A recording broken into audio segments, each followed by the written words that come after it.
about, you know, a HR topic that's very near and dear to all of us here, especially in the States, but I suspect that this will be something that we all can relate to.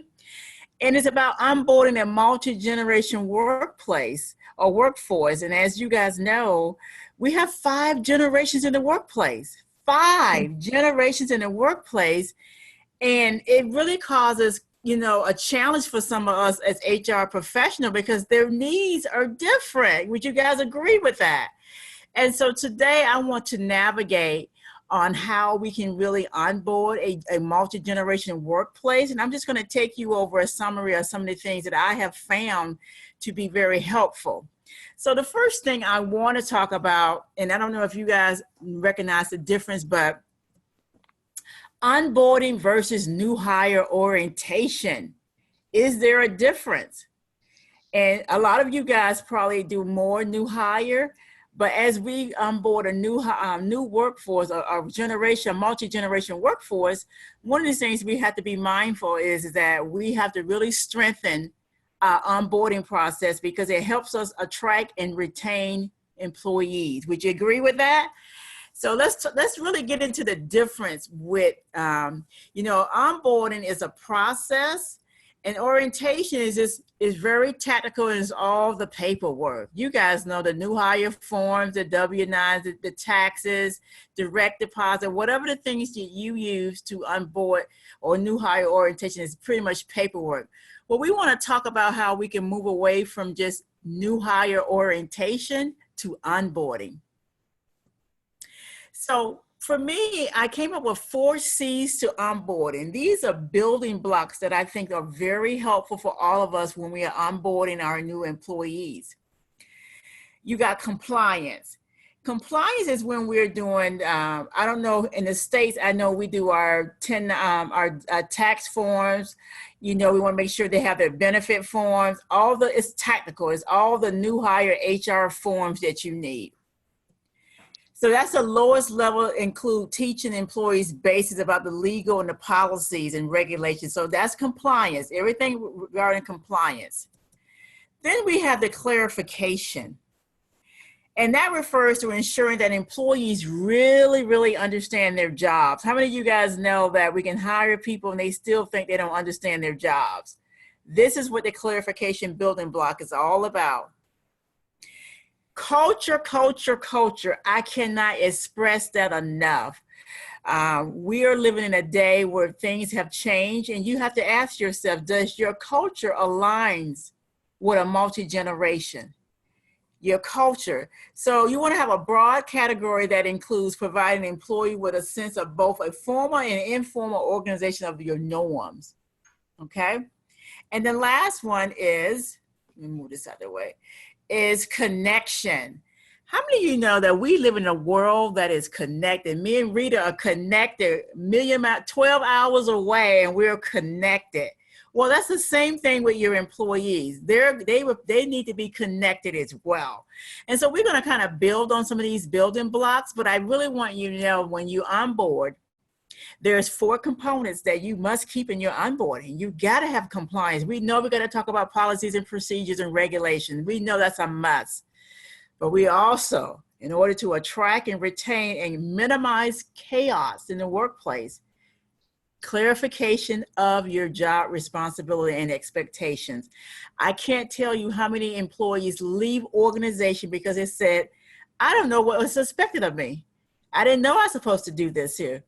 And so I encourage all of us to make sure we clarify what the expectations are. And then culture is so big. I know here in the States, transformation of your culture, because we have 5 generations that are working together. They see things together differently. And then the connection piece, and we need to use the tools and resources that's available.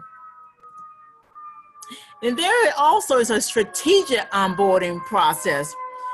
We talked about the compliance piece, the HR function, and a lot of us stay at the HR function with the checklist, the forms, the transactional stuff, the paper-based. You spend 1 hour with HR. That's typically what most of us do. But then there's a training function that we need to include in our onboarding process, and that's separate from hiring. It's a training process on the culture, training on how we do things. So we definitely want to add that in our process. And our last piece is the business function. We want our employees, our new employees, to have an experience. You know, it's not enough to say, okay, you have a job. Those days are gone. We have to give them an experience. And what I mean by experience, we definitely got to use technology. We got to integrate it with our hiring process, but that socialization is key. Socialization is very key, and mentoring. We're going to talk about a little bit of that as well. So you see, we have a new employee orientation, then we have onboarding, then we're strategic about it because we really want to acclimate our employees to the big picture of the organization, how what they do impact.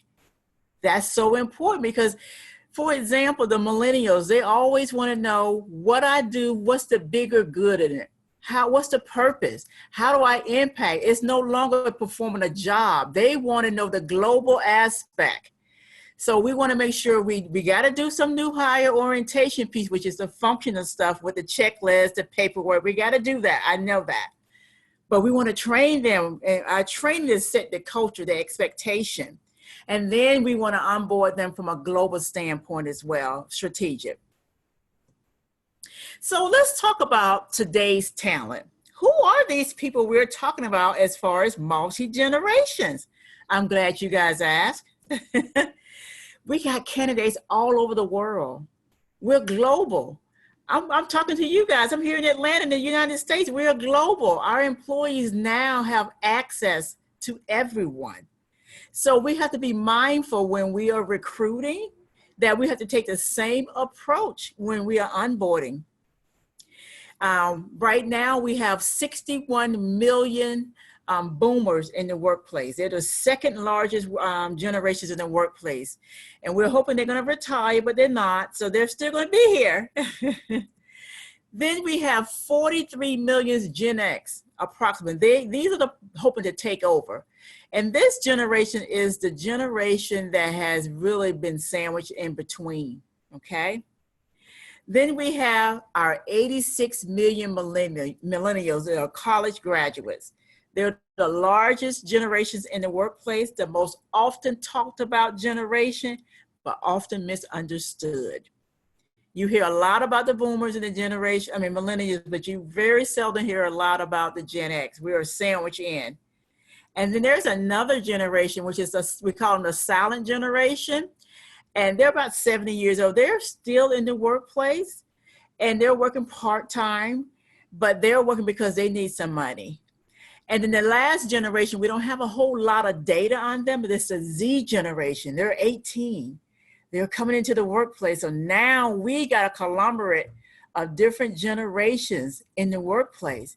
And can you imagine, as leaders, HR professionals, manager, how do you manage all of that? Chaos, right? Chaos. So we're going to talk about, who they are. But one of the things I want to emphasize is that we are all connected. We're all connected one way or another. The internet, it was wonderful when I started reaching out, when we reached out, Rita and I. Like I said, we're 12 hours ahead. Well, I'm behind and you guys are ahead. But we still can communicate and work together. And so when we are looking at our HR function and from a strategic standpoint, we want to think about how we can how do we present ourselves globally? How do we manage ourselves as a multi-generation? So we have a wealth of things to contend with now. So the world is changing, okay, rapidly. So I gave you a snapshot of who we are recruiting. And as you can see, the millennial is the largest generation that we are recruiting. That's just where it is. So we're going to have to do something about that. And then the baby boomers are still here. Gen X are still, we're recruiting them as well. The thing about the baby boomers, we don't have to really recruit them because they're there. They're in the leadership roles. So really the generations that we're focusing a lot on is the millennials. We're seeing some we're seeing some traction with the Z generation, but we just don't have enough data right now because they're entering into the market right now. So Let's talk about how we truly onboard a multi-generation workplace. I broke this down and I'm not going to read it verbatim, but there's different attributes that we need to consider when we are onboarding the various generations. So I want to start with the baby boomers. Although we don't do a lot of recruiting for them because the millennial takes up majority of the recruiting effort, but you got to think about these boomers. Some of the facts, they've been working for 30 years. They are used to the traditional paperwork. When you start doing stuff with technology, like, whoa, that's a little bit too much. They are accustomed to technology. They like for PowerPoints to be heavily driven by HR. You guys know that so when you're working with the baby boomers, they don't have a problem with a slide deck. One of the things I will say about the baby boomers when you are doing onboarding, just tell them what you want, explain it to them, and they'll go do it. I don't know if you guys, I know here in America that's the biggest thing here. They like it to be straightforward.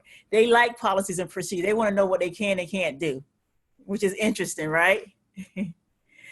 One of the things I would suggest on your first day with a baby boom for onboarding, you want to do what is called self-awareness and their experience. They love to talk about their experience because, they're the longest generation in the workplace. So their experience is very important. And of course, there are some things that you talk about their styles and definitely with technology, you want to do that on the first day with them. But for the most part, you can really traditionally run a onboarding process with a slide deck and just let them know what it is that you expect of them. It's important for them to understand the process. If you tell them the process and how things are going to be done, they will accept that. So those are the nutshell about how you onboard a baby boomer.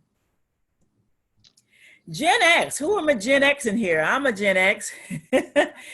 We're one of those 1960, 1980 baby. We were professional and we are the ones that ask a lot of questions. We're independent and we kind of challenge the status quo. Do you understand that? We ask the question, why? Why do we have to do it this way? But this generation is known for being independent and their emphasis is on work-life balance. I know over here in the United States, they were the first generation that were working parents, professional. They value being at the soccer games. They value job sharing. They were the first one to talk about flex schedules, right?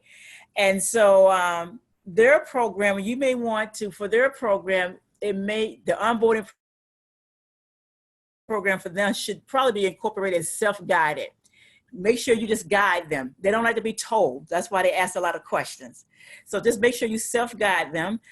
They also appreciate on-the-job training.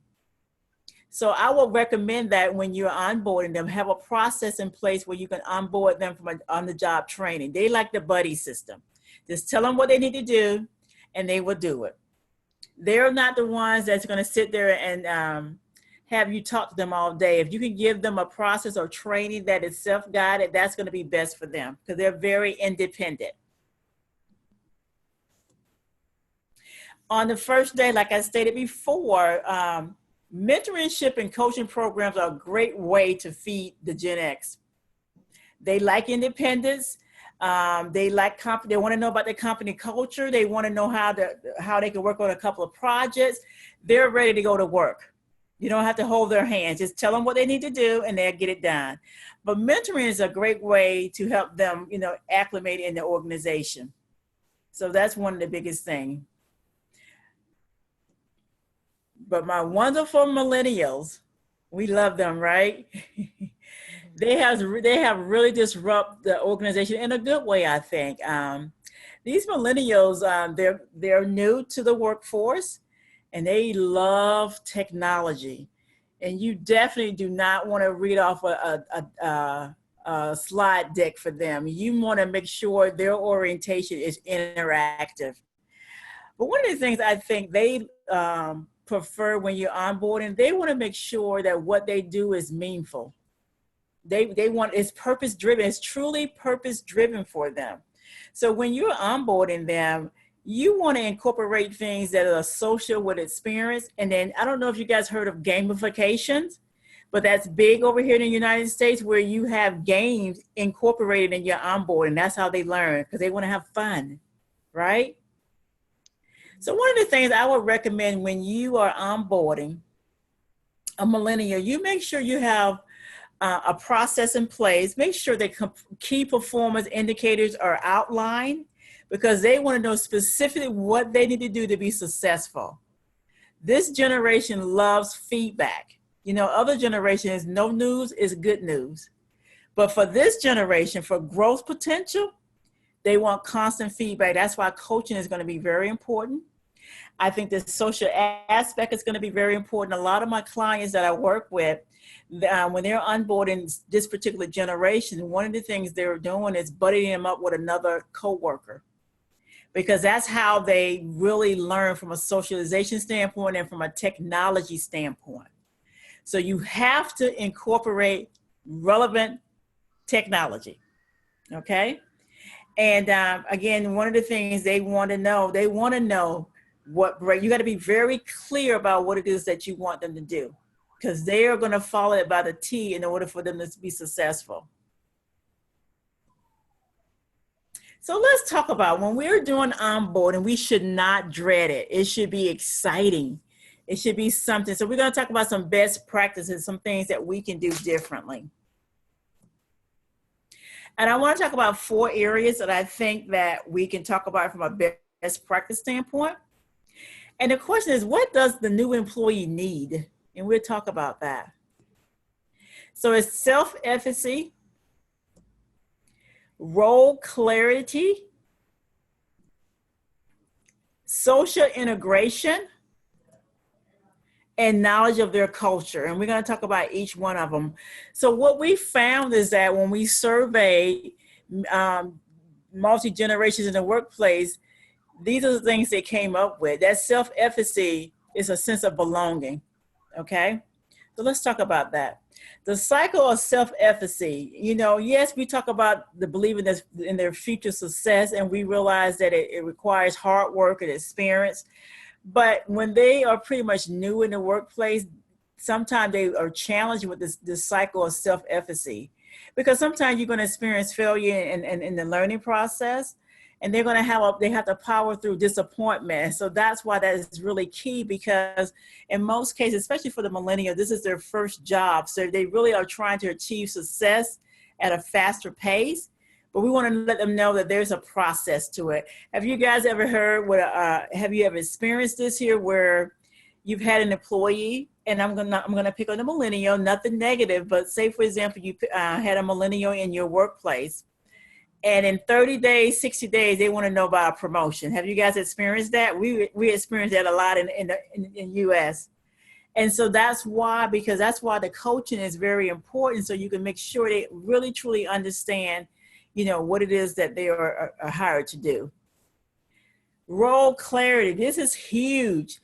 Oftentimes our new employees said they're either confused, unsure, unclear about their job expectation, their performance expectation.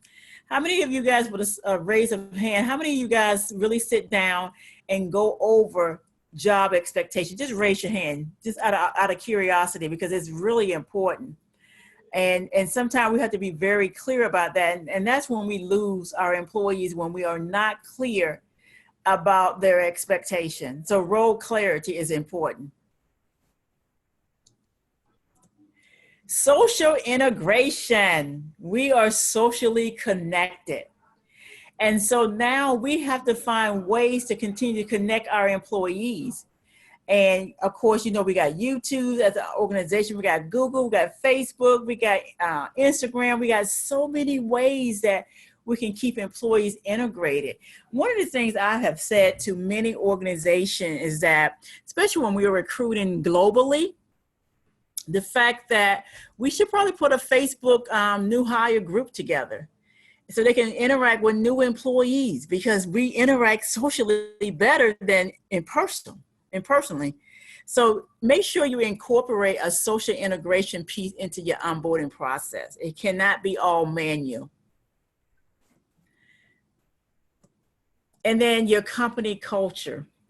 Right now, a lot of organizations are really redefining their culture to embrace a multi-generation.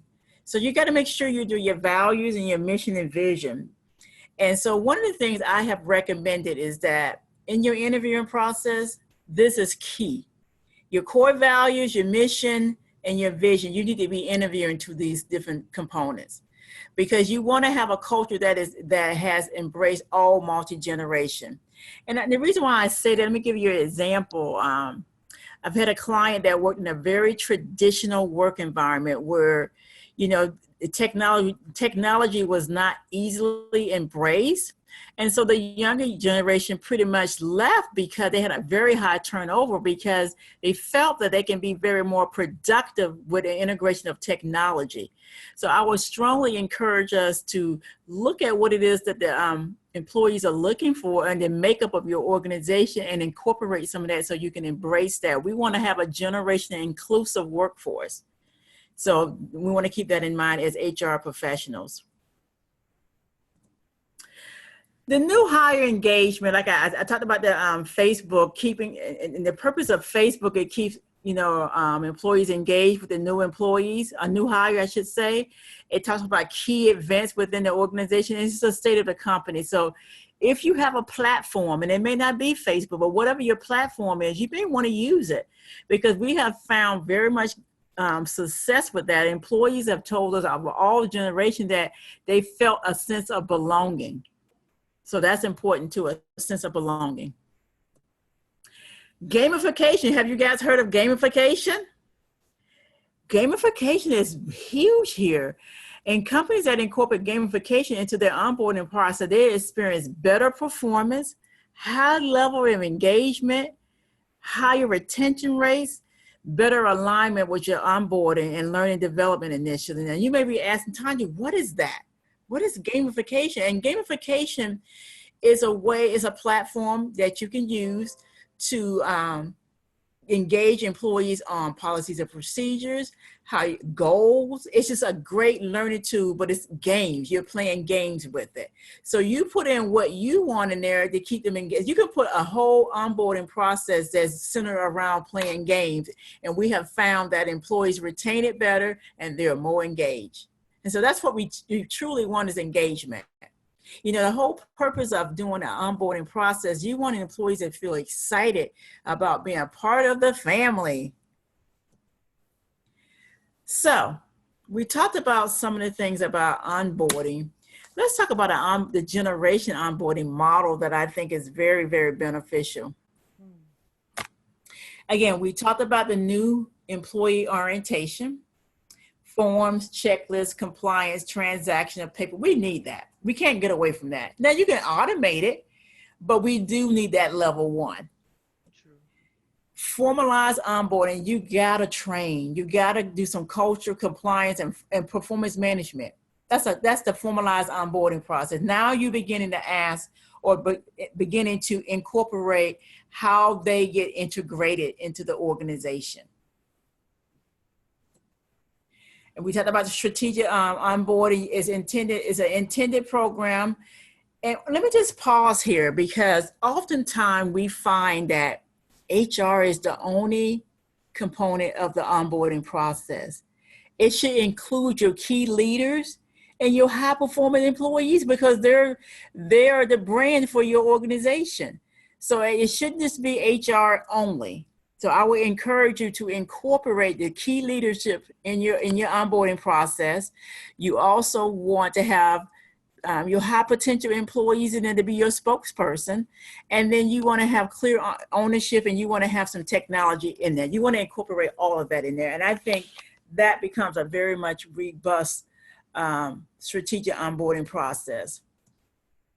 And then the multi-generation onboarding engagement, I love this part. It's an engagement, socialization, and team building.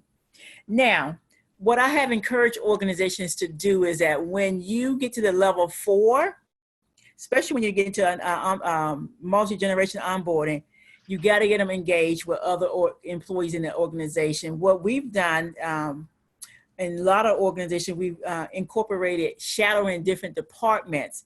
So you can see how your work benefits the overall picture of the organization.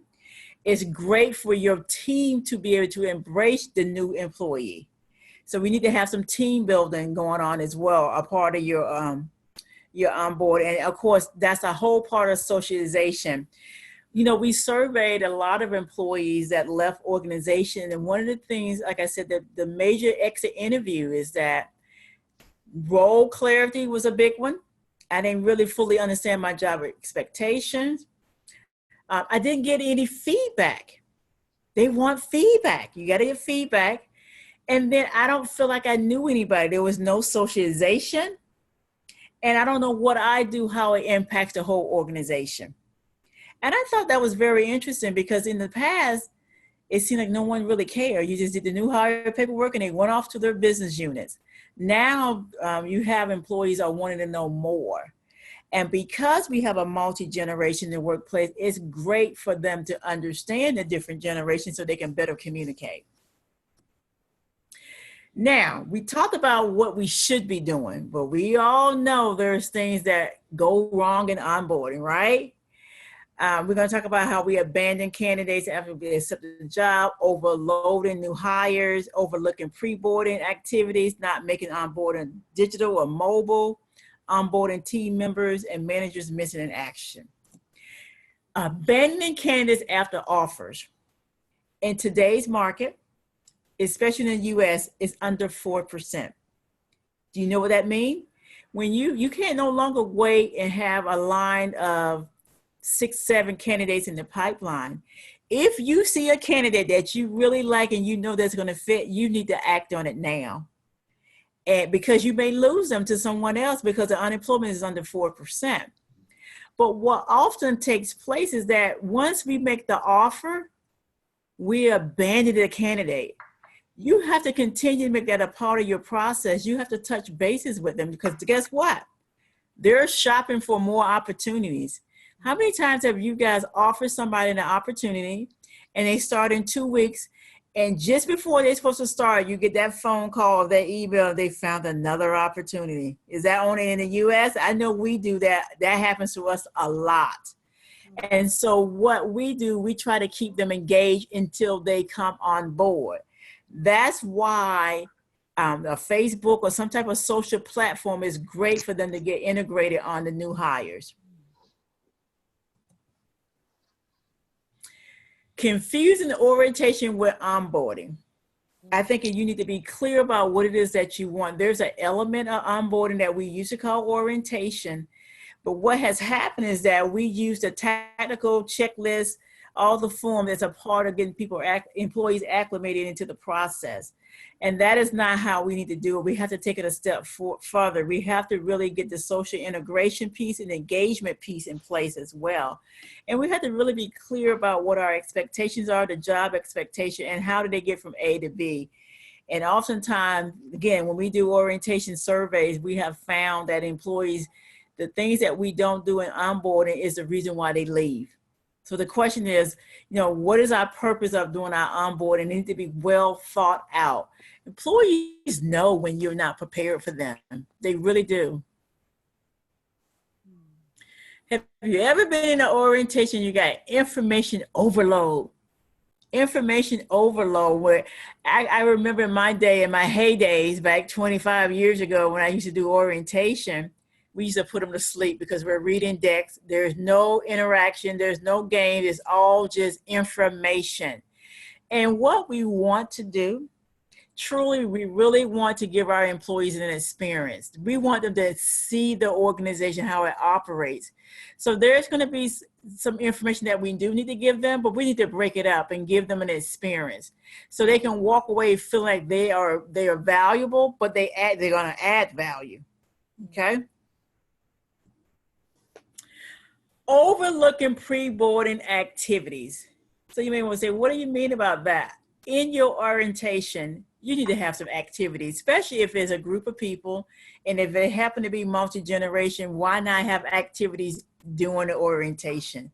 When you do pre-boarding activities, it really gives you a head start because now there's no stereotype. They've had an experience. They have worked with the different generations in the workplace, and you can work on things like communication. What are your expectations, and mentoring, reverse mentorship, and we'll talk about that as well. But there's a lot of things that we overlook in the pre-boarding opportunities that we miss that can really be critical for our retention programs. You know, we don't need to wait until they get to the job to onboard them. There are some things that you can do digital or on your mobile. And I don't know if you guys have mobile apps that can speak to this here, but you definitely can do things that are digital to move the process along. You know, oftentimes we send out, you know, the welcome package, all the necessary forms. So when they come to work, we already have that information. So it just makes things a little bit more streamlined and a little bit more easier when you streamline those processes. How many times have you partnered with someone or had someone on the onboarding team that just was unorganized? And the whole purpose of this slide is just to recommend that whomever is a part of your onboarding process, you want them to be organized and you want them to represent the organization in the best light, because employees pick up on that. When you got a team member that's not on board and doesn't seem like they're prepared, it makes a difference. So we definitely want to talk about first impressions or lasting impression. Now, I have experienced this in my day. The manager is missing. How many times have you, from an HR standpoint, onboard their new employee, but you can't find the manager? You really cannot expect someone to lead by this type of an example. Oftentimes employees feel that if you're not visible or you care, then why should they care? So the whole point is that you definitely want to make sure you are part of the process. There's so many times that this process lays in the hands of HR. They want us to do everything, and we can't save everybody, right? So let me just go back a little bit. I want to give you guys some, I want to talk about some examples that I feel that if you're a small, traditional, any type of organization, why it's important to onboard. Number one, your brand is at stake, okay? Simply what I mean by that is that onboarding starts in the recruiting process. You don't wait till they come to the company and start onboarding them. They're looking at the things that you're doing and saying in your interviewing process and as you engage them as an employee. So we want to make sure that we know that it starts at the beginning. And you know what, typically you onboard, I know there's some best practices from 6 months to a year in some cases. And you may say, Tanya, we don't have time to do all that, but what you can do, for example, I've recommended a lot of my clients when they're onboarding, they have checkups. Some of them have 90 days checkup, and you want to know how things are going. And I typically can tell when someone is not happy or we're going to lose them because I'm still onboarding them. I'm still have a relationship with them. I want to know if our hiring process, our interviewing process, the training, was it all that you expected? And that's a part of onboarding. You don't want to wait till they get ready to leave you to find out if they want to be with you. So that's a retention process. I do what's called stay interviews. I just did some stay interviews for one of my clients. And one of the things they said is that the culture in which we communicate does not represent. That's a problem. They don't feel like the culture represent what we had on paper, right? That was one thing. Secondly, they felt they were not clear about how to get promoted or how to professional development. So what we did with that information is say, okay, we need to do a better job in our onboarding process to make sure, because if they're saying that now in 90 days, they're not going to stay there long enough. So when you're thinking about your onboarding process definitely have to be a recruiting tool and also a retention tool. And you want to follow that employee, I think 6 months to a year, just nothing, very overwhelming, but you can just have an interview and say, okay, how's everything going? You know, what can we do differently? What suggestions you can make? And employees really, really appreciate you telling them that, because you definitely don't want to wait, because oftentimes some of the things you could have done could avoid a turnover. So the question is, why a multi-generation? And the reason why I said a multi-generation onboarding process, because we all know that we all have different job expectations. And as leaders and managers, the question is, how do you manage that? And I think if you put a process in place that embrace all those different expectation, we can begin to have a culture that is generational inclusiveness. And so I think that, and I believe this to be true, I should say, is because oftentimes we don't spend a lot of time on this piece, and this is a critical piece. What used to be job loyalty has been redefined. The employee and the employer relationship has been defined. Career aspirations have been defined. How we communicate has been defined.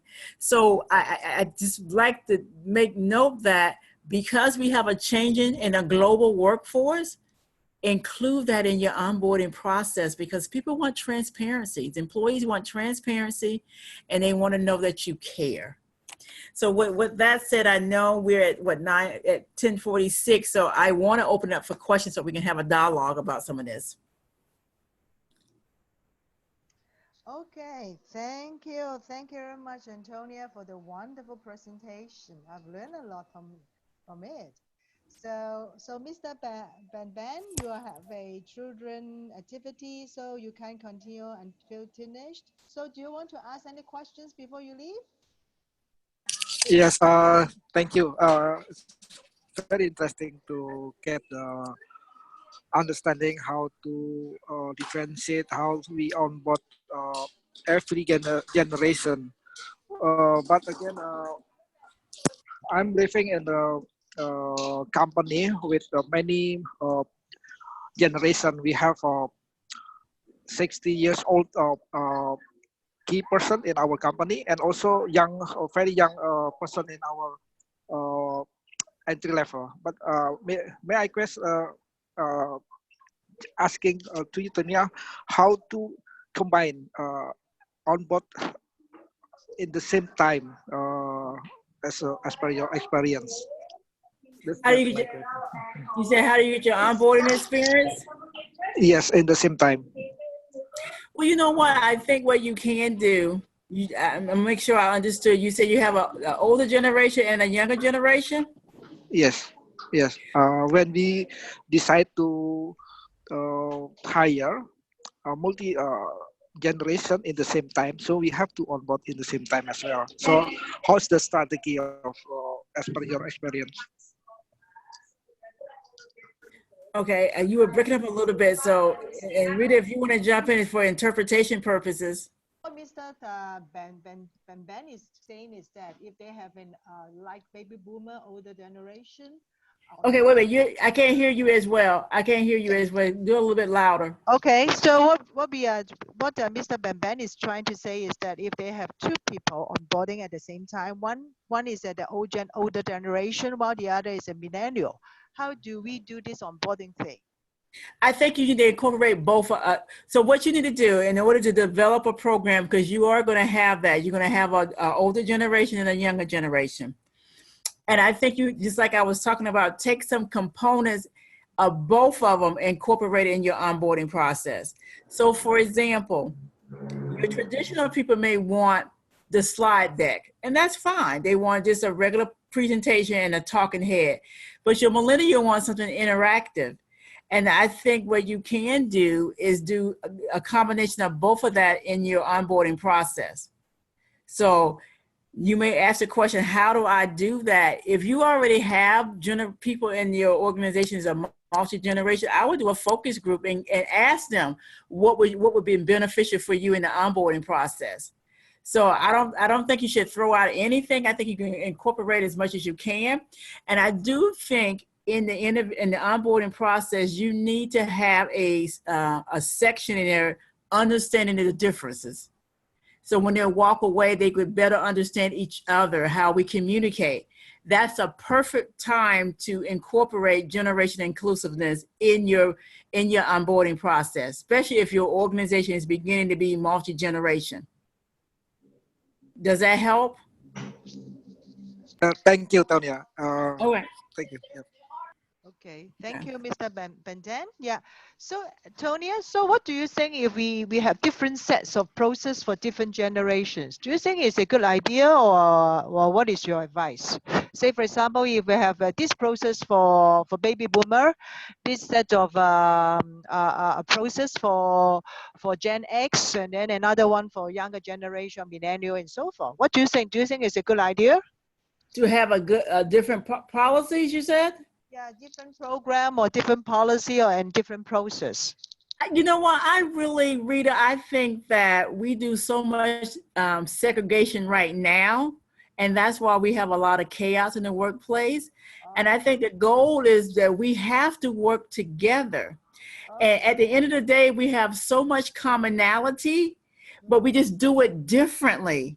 We all want to be recognized. We all want to be promoted. We just do it differently, you know? And so I would try to embrace all of it so we can work together, because if you start doing different programs for this, and that, then you start getting this divide and conquer type mentality in the workplace. I see. So for me, I've gone into many organizations that have done something similar to what you're just saying. And guess what? It is chaos in there, and they have a large turnover rate. But when you have program that embraces all generations and to understand each other, you have a more productive work environment. So for me, I would like to embrace all of it and have programs and team building around the understanding the different generations. That's my thought. I see. Understand. Any questions from the participants before I have some questions for Antonia? Yeah, put your speaker on, Rita, so I can hear you. Yeah, sorry. So any questions from Mr. Ben?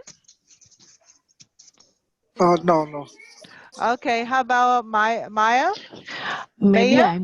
yes, I have. Maybe it's not a question. I'm learning a lot from Mr. Bambang. Thank you for coach me. I know him since a long time ago, and I'm surprised he's joining for this session also.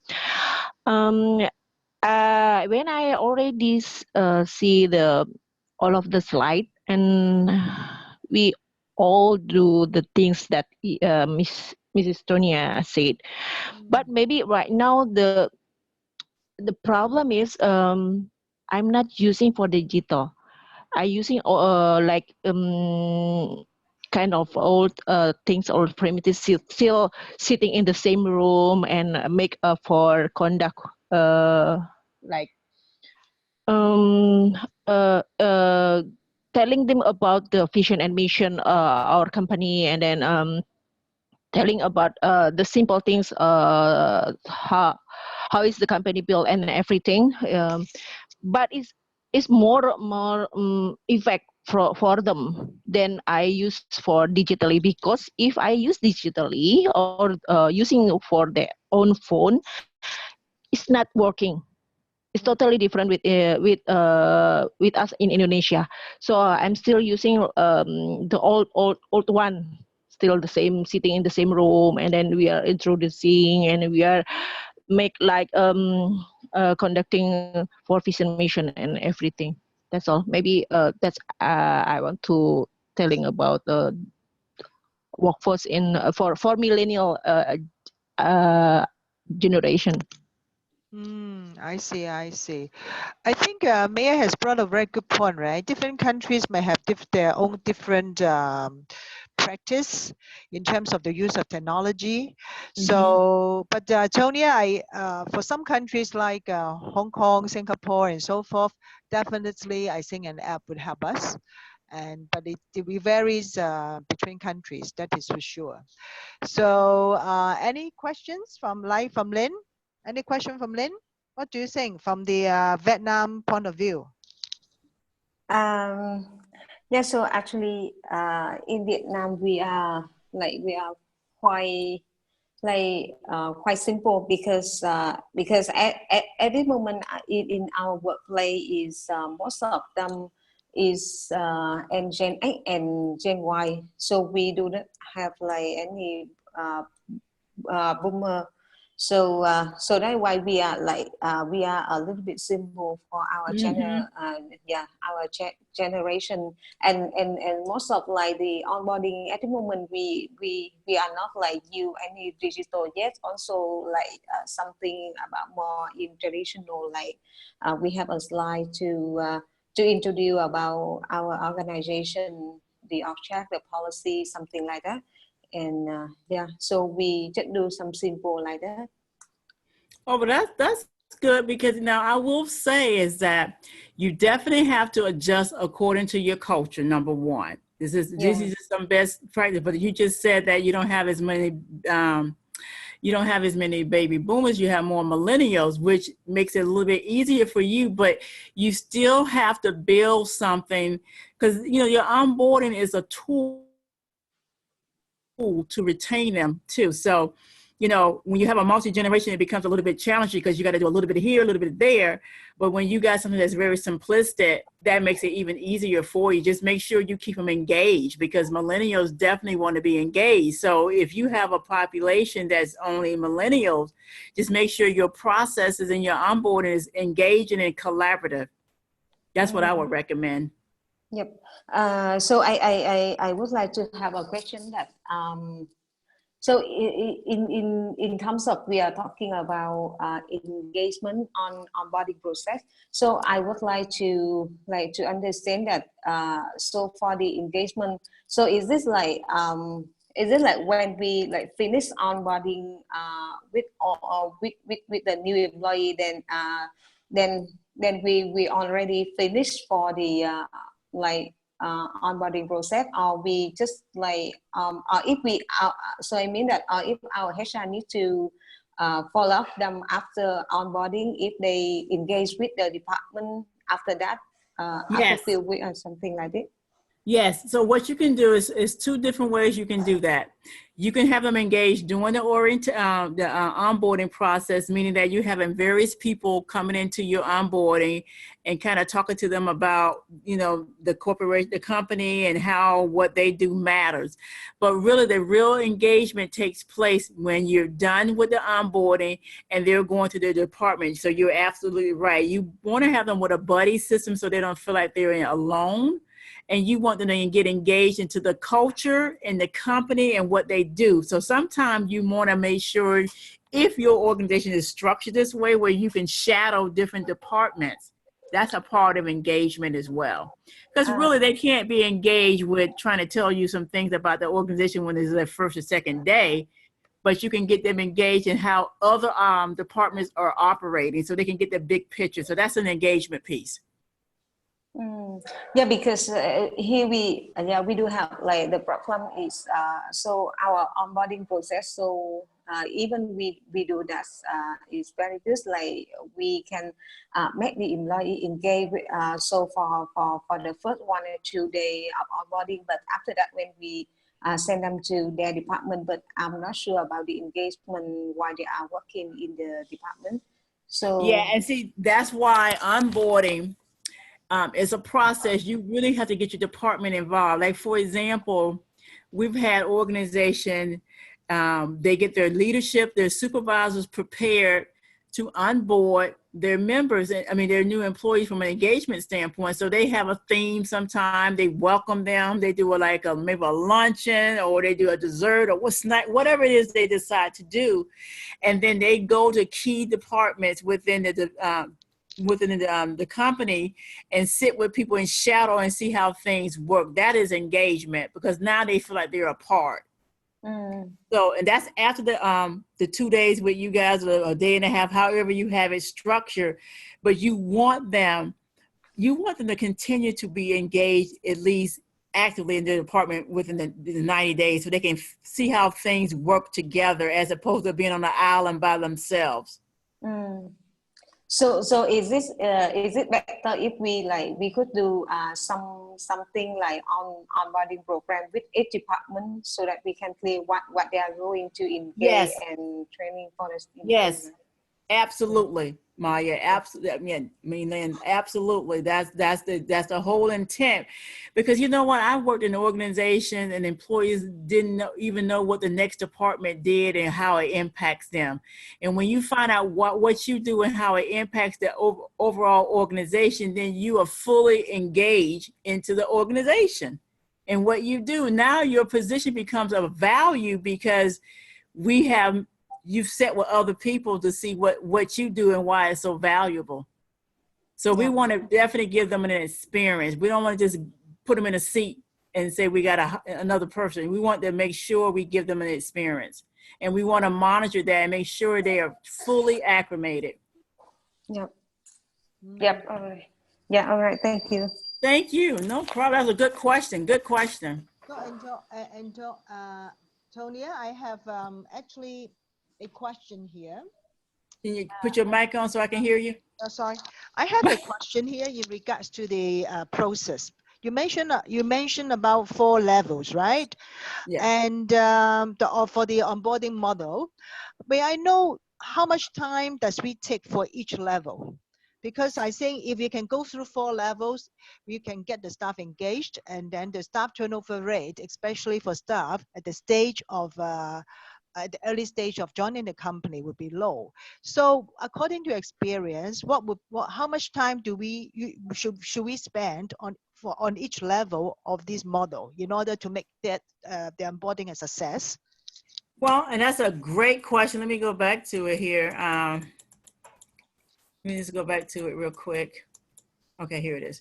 Yeah. The new hire orientation. If you were to use technology, they can come in the door with this here, the forms, the checklist, all this transaction stuff. So that shouldn't take that much time at all. I'm thinking about, if you did it online or if they had the forms before they came in, that's a 30, 45 minute, depending on how many new employees you have in that. So you can go through this whole process. I think the one that's going to be the most, the level 1 is the easiest way, the quickest way. Level 2 is the training and the culture. You need to do things around this here to get them engaged. That's when the engagement starts. And then the strategic onboarding is intended, it's a program. So for example, I've seen organizations do it so many different ways. For example, they have a whole section, which would make it be a couple of hours on technology. It just depends on what kind of organization you are. I've seen people that make a really big deal where they have a reception for our onboarding program. So I have seen onboarding programs no more than 2 days. I've seen them for a week. It depends on how big your organization are, what are some of the problems you're trying to solve. You want to do a retention, but your quickest way, level 1, is the easiest way because it's nothing but paperwork. Everything else is a process. And so it depends on how involved it becomes. It depends on how long it could be. I've seen, a half a day, I've seen a day and a half, and I've seen 3 days, it's just depending on because really once we want to make sure we know that onboarding is not an HR thing. It starts with HR and then it moves into the department. So that's what I've seen. I hope that answered your question, Rita. And I have one last question, Tonia. Put your phone. I can't hear you. Okay. So thank you very much, Tonia. Actually, Lynn mentioned about I think the general practice for companies to complete their sort of orientation onboarding is that usually they would take 1 or 2 days, starting with HR department, telling them the new employees of the company rules and regulations and their benefits and so forth. Next would be spending some time with each department to understand their basic operations. After that will be done. Okay, I think that would be the general practice of the companies that adopting this kind of onboarding or induction program. So if that's the case, and I love your idea that okay, we have to go through 4 levels and so forth. If we want to take we want to take one thing, like include one thing in our current model. I know that ideally we need to go through 4 levels. If we want to make one more thing, include one more thing in our current model in order to make it better, what would be your recommendation? For a multi-generation, if you take one Yes. thing, Yeah, to add one more elements into our current practice, because we need to do it step by steps, right? We cannot just change our normal practice to these 4 levels overnight. So if we have to do it step by step, what would the one thing that you would recommend us to include in our current model that will let us see the beauty of the improvement in the overall program? okay, based on the things I've already talked about, correct? Yeah. I think if I had to do one thing, and I'm thinking it from this standpoint, why people are leaving and why we're having turnover issues.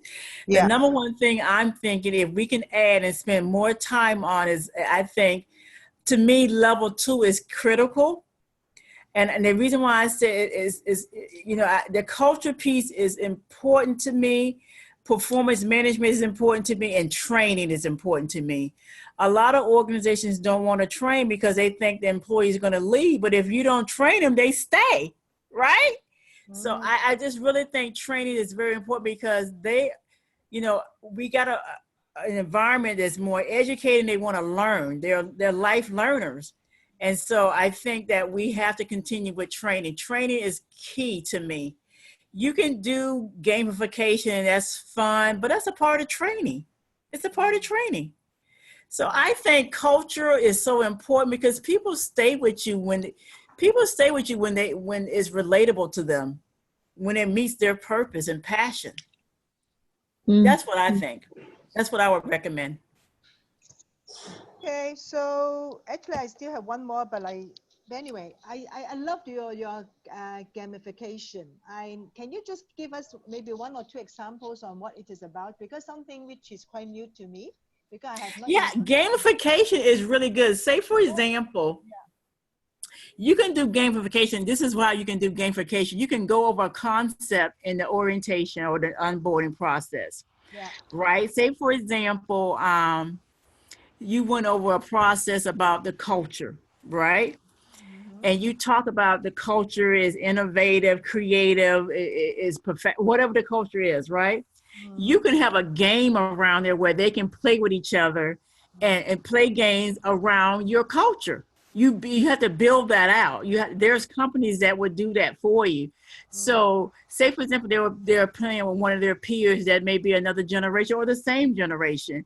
And the game is set up where they can play a game, but they're learning about the culture because you're embedding that in their head. That's one way. Say, for example, you have a performance management piece that you want to talk about, or ways that you reward and recognize them. You can give them points for some of the things that they remember in the orientation to reward them. So they have an incentive to play, but they have an incentive to understand. So really, Rita, it's a different way of retaining information. It's called fun. Yeah. Agree. It's called fun. And so adults learn when they're having a good time by examples. That's why gamification is the game changer. Yeah, agree. So I don't have any questions for you, Tonya. Any other questions from Maya or Lynn? No. Yeah, no, I'm okay. Okay, thank you very much, Tonya, for the great presentation. You guys were awesome. I really